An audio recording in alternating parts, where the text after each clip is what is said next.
আমরা সবসময় একটা হাদিস পড়ি যে আত-তাকদিরু লা ইয়ারুদ্দু, তকদির কখনো পরিবর্তন হয় না। আমরা সবসময় এটা বলি তকদিরে যেটা আছে সেটা শুধু চেষ্টা করার দরকার নাই। আল্লাহ রাসূল বলছেন মান জাদ্দা ওয়া জাদা, মানুষ ততটুকুই পায় যতটুকু সে চেষ্টা করে। এবং আল্লাহ তাআলা কোরআনে বলেছেন ওয়ালাইসা লিল ইনসানু ইল্লা মা সা, মানুষ ততটুকুই পাবে যতটুকু সে চাইবে, চেষ্টা করবে। এবং আল্লাহ তাআলা কোরআন আরেকটা আয়াতে বলেছেন ইন্নাল্লাহা লা ইউগাইয়িরু বিকাউমি হাত্তা ইউগাইয়িরু বিআনফুসিহিম, কোন জাতির ভাগ্য আল্লাহ পরিবর্তন করে না, কোন ব্যক্তির ভাগ্য আল্লাহ পরিবর্তন করে না যতক্ষণ পর্যন্ত জাতি ব্যক্তি নিজের ভাগ্য পরিবর্তন করার চেষ্টা না করে।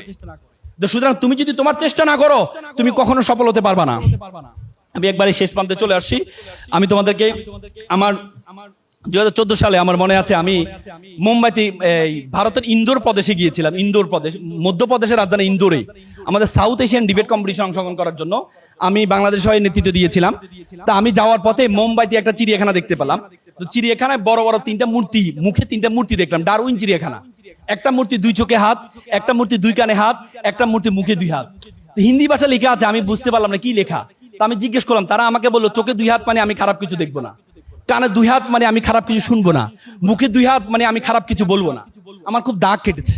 আসলে তো সত্য, তুমি যদি খারাপ কিছু না দেখো তুমি কখনো খারাপ কিছু বলবাও না, আর তুমি যদি খারাপ কিছু না বলো তুমি কখনো খারাপ কিছু শুনবাও না। সেখানে একটা বানর ধরার প্রক্রিয়া দেখছে, একটা খাঁচার মধ্যে কিছু বাদাম রাখা হয়েছে, একটা কলা রাখা হয়েছে।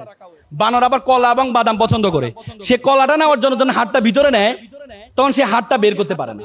কেন বের করতে পারে না? কারণ কলা সহ হাতটা বের হওয়ার অবস্থা নেই। পরবর্তী সে ধরা খেয়ে যায়। সে চাইলে এখান থেকে মুক্ত হইতে পারে, কিভাবে বলতো? কলাটা ছেড়ে দিলে, কিন্তু সে কলা লালসা ছাড়তে পারে না, পরবর্তী সে ধরা খেয়ে যায়।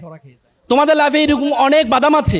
আড্ডা is a one kind of বাদাম, gaming is a one kind of বাদাম, Facebook is a one kind of বাদাম, serial is a one kind of বাদাম। বাদামের লালসা যদি তুমি সার্টেন টাইম না ছাড়তে পারো তাহলে তুমি বানরের মতো খাঁচার মধ্যে বন্দী হয়ে যাবা।